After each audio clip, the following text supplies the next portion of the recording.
Бүгін ассоциациялық пәндік отырыстың қатысушысы болып отырмын.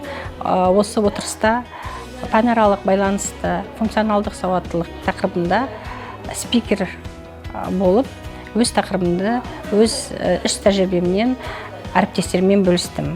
Математика пәні барлық жаратылыстану бағытындағы пәндермен тығыз байланысты. Математикада біз білім дағдыларын беретін болсақ, оған пәнаралық байланыстарды жүргізген кезде оқушылардың танымдылық қызығушылықтарын, оқушылардың алған білімдерін практикада қолдануға назар аударамыз. Бүгінгі өзімнің іс тәжірибемде пәнаралық байланыстарға байланысты есептерді әріптестерімізбен бірге отырып, ортақтаса отырып, шығарып көрсеттік. Сегодня здесь собрались учителя и русского языка, и физики, и географии, и биологии, а также учителя начальных классов.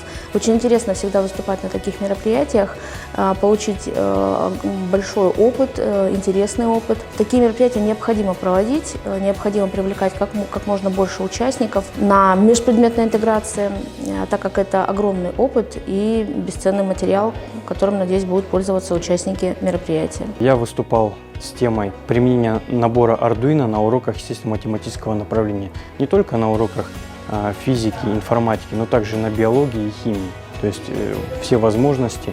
Ну и учителя тоже попробовали, как дети, собрать прибор, который будет являться практическим закреплением изученного материала теоретического.